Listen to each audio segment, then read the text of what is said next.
بہت خوبصورت منقبت جناب حافظ عبد المحمود صاحب نقشبندی مجددی نے پیش فرمائی ہے۔ آج کے جو ہمارے مہمان مقرر ہیں،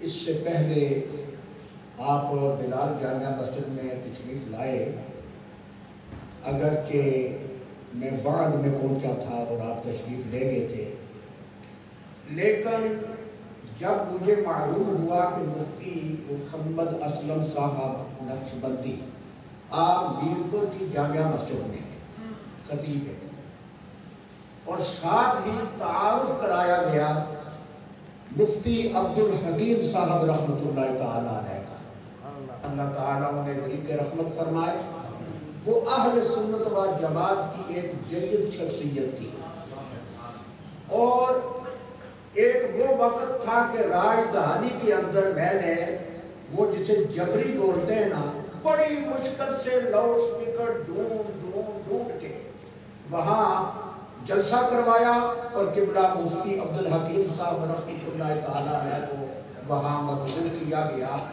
لوگوں کے لیے لاؤڈ سپیکر بھی پہلا تجربہ تھا، اور مفتی صاحب کی تقریر بھی پہلا تجربہ تھا، جلسہ بھی پہلا تھا۔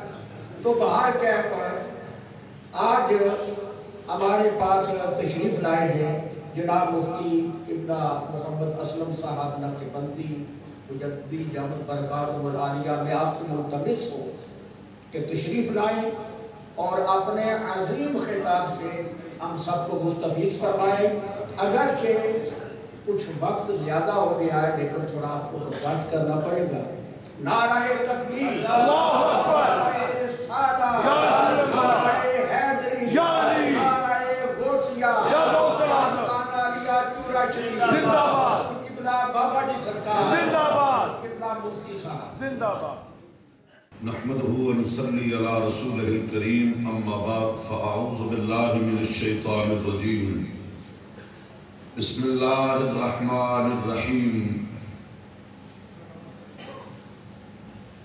الأخلاء يومئذ بعضهم لبعض عدو إلا المتقين قال تبارك وتعالى في مقام آخر يا أيها الذين آمنوا اتقوا الله وكونوا مع الصادقين صدق الله مولانا العظيم وبلغنا رسوله النبي الكريم إن الله وملائكته يصلون على النبي يا أيها الذين آمنوا صلوا عليه وسلموا تسليما الصلاة والسلام عليك يا رسول الله وعلى آلك وأصحابك يا حبيب الله مولاي صل وسلم دائما أبدا على حبيبك خير الخلق كلهم هو الحبيب الذي ترجى شفاعته لكل هول من الأهوال مقتحم فإن من جودك الدنيا وذرتها ومن علومك علم الله والقلم يا رب بالمصطفى بلغ مقاصدنا واغفر لنا ما مضى يا واسع الكرم يا رب صل وسلم دائما أبدا على حبيبك خير الخلق كلهم رب اشرح لي صدري ويسر لي أمري واحلل عقدة من لساني يفقهوا قولي پاک پروردگار کی حمد و ثنا اور سرکار دو عالم نور مجسم شفیع معظم رحمت دو عالم قائد المرسلین سید الاولین والآخرین احمد مجتبی حضرت محمد رسول اللہ صلی اللہ تعالی علیہ وبارک وسلم کی بارگاہ اقدس و منبر میں درود و سلام کا نذرانہ عرض کرنے کے بعد زینت محفل صدر محفل آفتاب علم و حکمت یادگار اسلاف پیر طریقت و رہبر شریعت عالمی مبلغ اسلام اور قاسم فیضان حضرت مجدد اعظم حضرت قبلہ صاحبزادہ پیر سید محمد شبیر علی شاہ صاحب گیلانی مجددی دامت برکاتکم العالیہ سجادہ نشین آستانہ عالیہ چورا شریف، مقتدر حضرات علماء کرام، ارباب فکر و دانش، صاحبان عقیدہ اہل سنت، مجھے بے پناہ مسرت ہے آج کی اس عظیم الشان علمی اور روحانی نشست میں حضرت قبلہ پیر صاحب آپ کی شفقتوں کے زیر سایہ،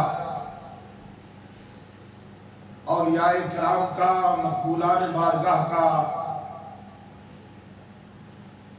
تذکرہ کرنے کے لیے اور آپ حضرات کی زیارت اور آپ حضرات سے ہم کلامی یقیناً اس مرکز اہل سنت، مرکز دین و روحانیت پہ ہم سب کی حاضری باعث برکت ہے، باعث راحت ہے۔ اللہ رب العزت تمام احباب کا آنا اور بڑی تعداد میں یہ اسٹیج سے لے کے آخر تک اس پورے ہال میں حضرت بابا جی چوڑائی رحمت اللہ تعالیٰ علیہ کا روحانی فیضان چہروں سے عیاں ہو رہا ہے، اور یہ سبھی جانتے ہیں کہ یہ وہ آستانہ کرم ہے کہ طریقت نقشبندیہ کے جتنے چشمے جہاں جہاں سے بھی تشنگان علم و معرفت کو سیراب کر رہے ہیں، ان کا منبع و مرکز اور ان کا محور آستانہ عالیہ چورا شریف ہے۔ سبحان اللہ۔ کچھ وہ ہیں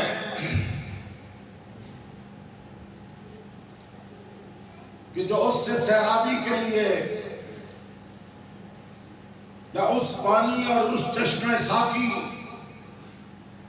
یا اس سمندر سے جو شاخیں، جو نہریں، جو دریا نکل رہے ہیں، کوئی کہیں جا کے سیراب ہو رہا ہے، اور کچھ خوش نصیب وہ ہے جو خود مرکز سے سیراب ہو رہے ہیں۔ اللہ رب العزت سب کو برکت عطا فرمائے، اور حضرت قبلہ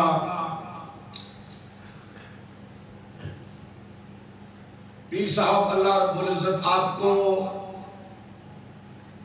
اچھی صحت کے ساتھ عمر دراز نصیب فرمائے۔ آمین۔ تو اہل سنت کے لیے وہ علماء ہوں، مشائخ ہوں، عوام ہوں، سلسلہ عالیہ سے متعلق ہوں، آستانے سے متعلق ہوں یا کسی آستانے سے متعلق ہوں، آپ کی محبتوں، شفقتوں اور مہربانیوں کا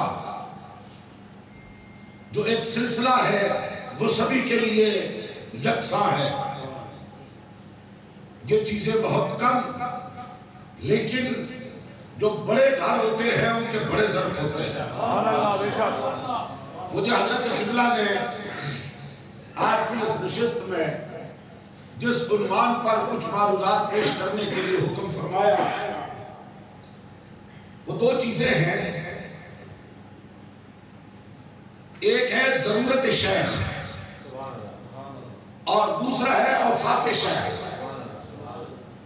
شیخ کی ضرورت اور پھر اس شیخ کے اوصاف، وہ شیخ کیسا ہونا چاہیے، اس کی ضرورت کیا ہے۔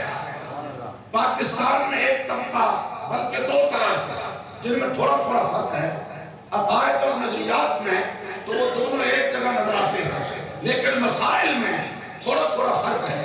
ان کے ہاں ایک تصور پایا جاتا ہے، اور ہمارے پاس سنی مسلمان بھی، اور اگر حضرت قبلہ پیر صاحب کی اجازت سے کچھ طرز ہو جائے، بعض حضرات وہ جن کو گھر میں دوسری مرتبہ سالن مل جاتا ہے اہلیہ محترمہ سے، اور یہ بات پاکستان کی ہے، یہاں تو پتہ نہیں ایک بار بھی مسئلہ بن جاتا ہوگا۔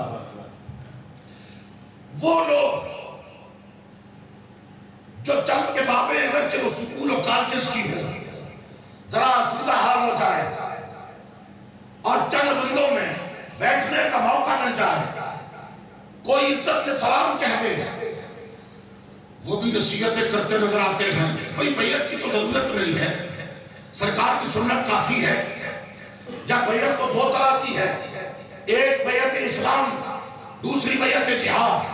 کوئی اسلام میں داخل ہو، وہ کسی کے ہاتھ پہ ہاتھ رکھ کے بیعت کرتا ہے اور اسلام کو قبول کرتا ہے۔ اور دوسری بیعت یہ ہے کہ جب کوئی جہاد کے لیے نکلے تو جو کمانڈر ہے، جو سپہ سالار ہے، جو لشکر کا کمانڈر ہے، اس کے ہاتھ میں ثابت قدم رہنے کی بیعت کرتا ہے۔ اس کے علاوہ تو بیعت کا تصور نہیں ہے، اور یہ بعض خام خیالی ہے۔ یہ قرآن و سنت کی تعلیمات سے دوری کا نتیجہ ہے، یا اولیاء کرام اور بزرگان دین سے بغض اور بخل کا نتیجہ ہے۔ آئیے بخاری شریف سے سرکار دو عالم صلی اللہ علیہ وسلم کے فرمودات عالیہ آپ حضرات کے ذوق سماعت کی نظر کرتا ہوں۔ میرے آقا تشریف فرما ہے، سرکار نے فرمایا تمہاری اولی یہ رسول اللہ، وہ بخاری کی حدیث ہے۔ ابھی حضرت قبلہ مفتی صاحب زمان کے صاحب زادے سبھی حضرات جو بھی یہاں آئے، اللہ اور اس کے رسول صلی اللہ علیہ وسلم کا ذکر ہو، اور پھر علم و فضل کے اس برکت کے ساتھ جو لوگ وابستہ ہوتے ہیں، وہ جو بھی بولتے ہیں سچ بولتے ہیں اور سچا بولتے ہیں۔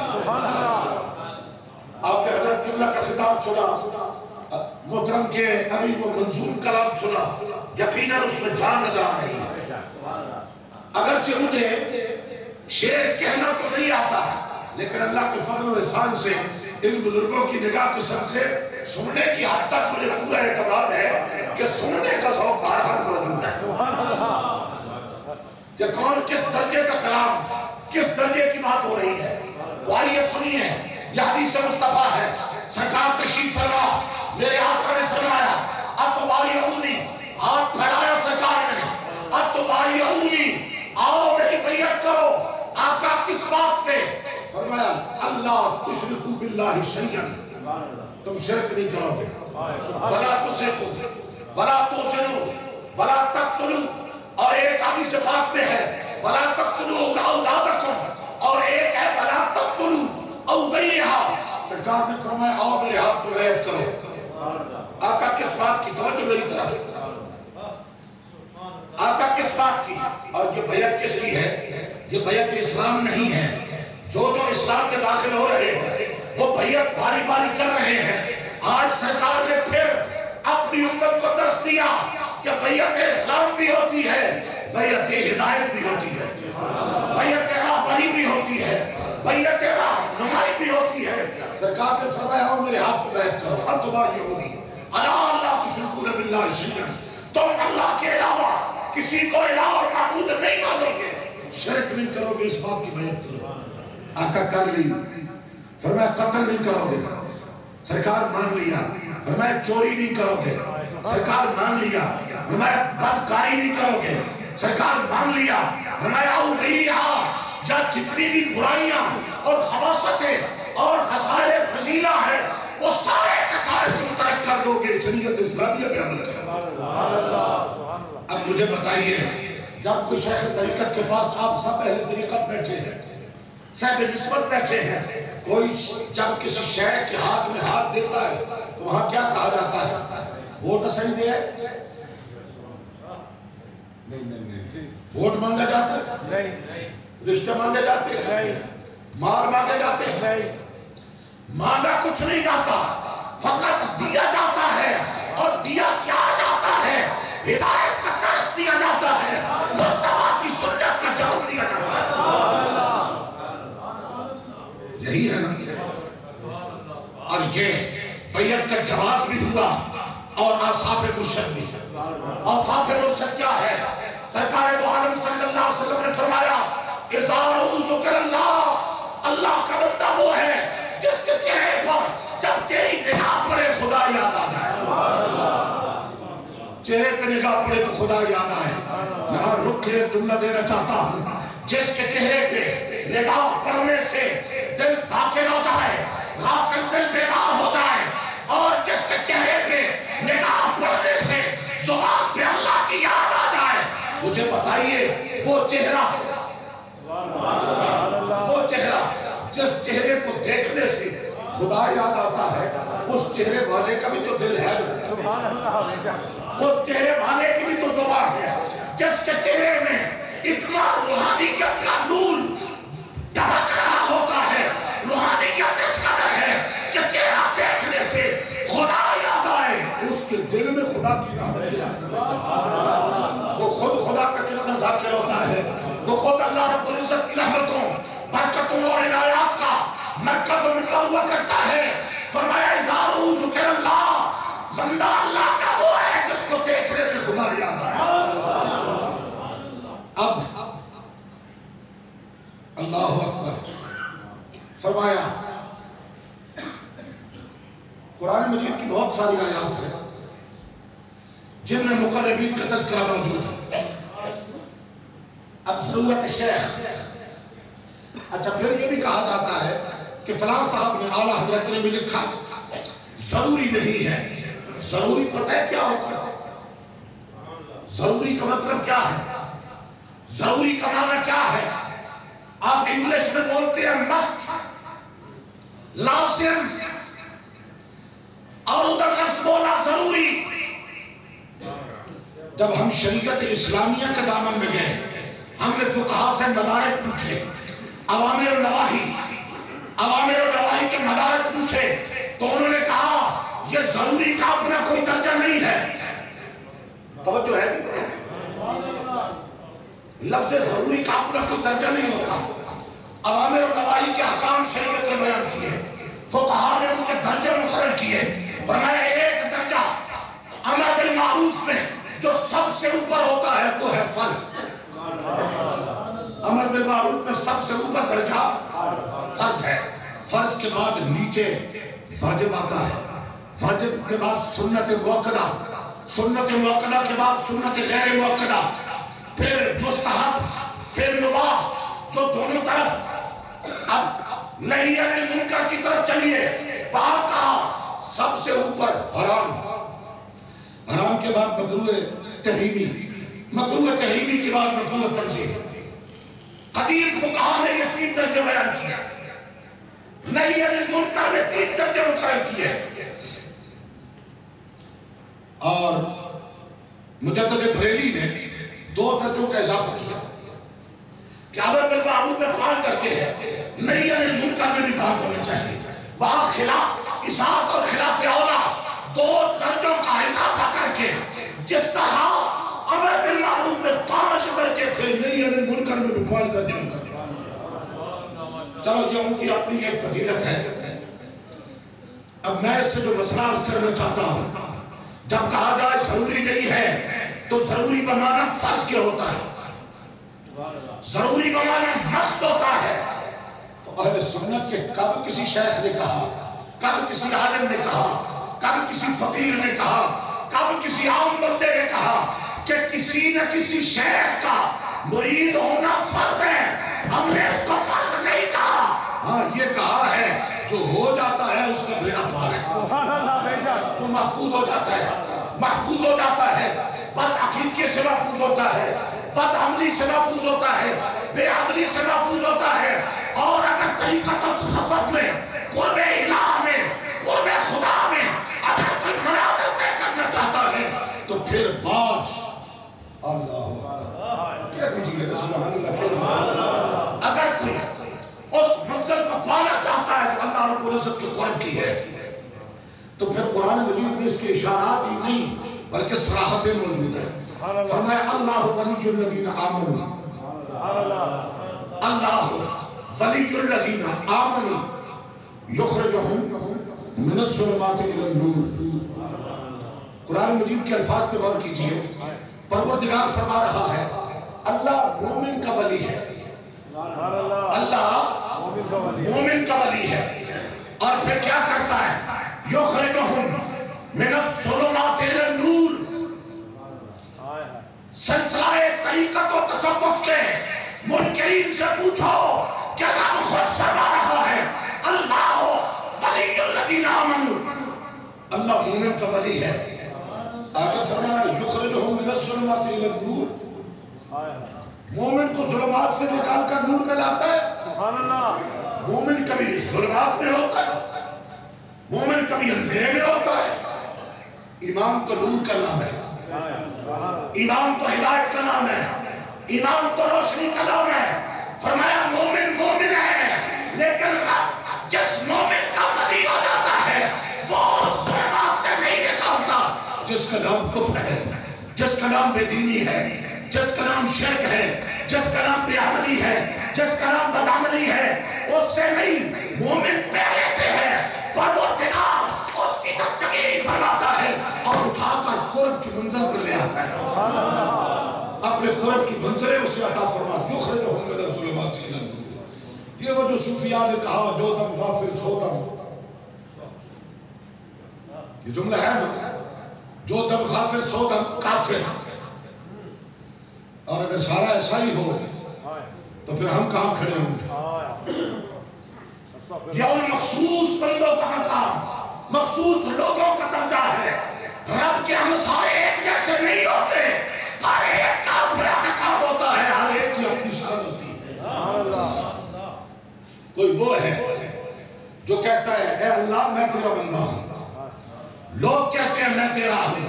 اور کچھ وہ ہوتے ہیں کہ جن پر پروردگار فرشتوں میں فخر کرتے ہوئے فرماتا ہے وہ میرا بندہ ہے.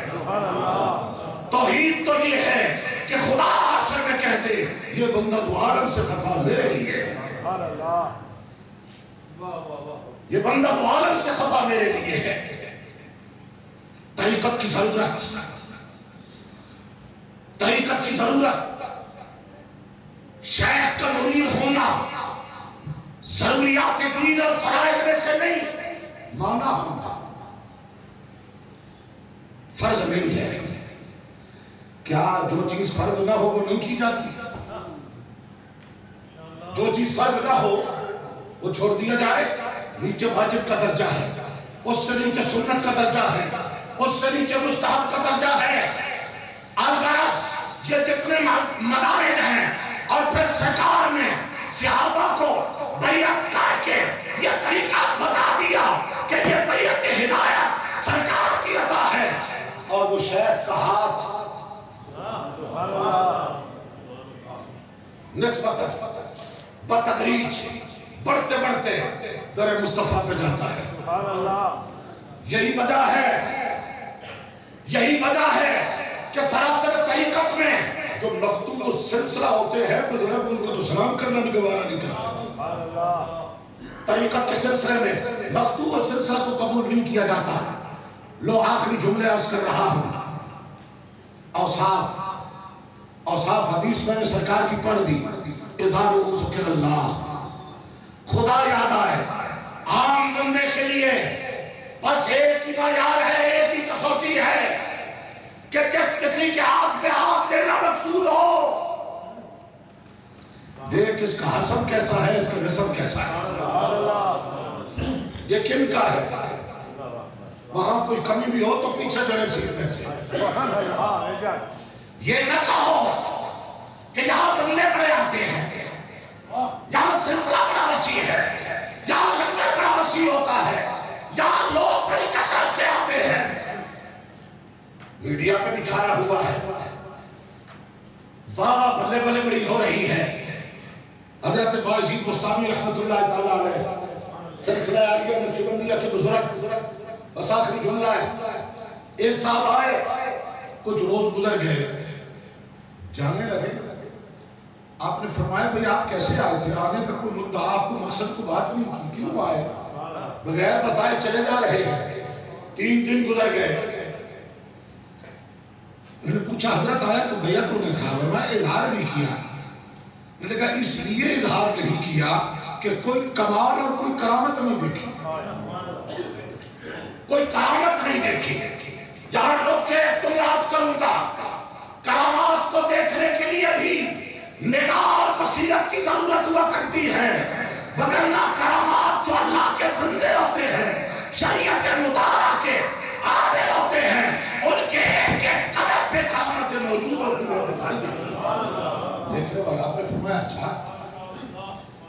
کرامت نہیں دیکھی، ایک جملہ کہا یہ بتائیے کہ تم نے 3 دن اور 3 راتیں یہاں گزاری ہیں، کوئی بات ایسی جو سرکار کی سنت کے خلاف ہے، جو سرکار کے طریقہ کے خلاف ہو، سرکار کی اسوہ کے خلاف ہو؟ کہنے لگا ایسا تو کوئی عمل نہیں دیکھا، فرمایا ہمارے نزدیک یہی سب سے بڑی کرامت ہے۔ شیخ کامل کی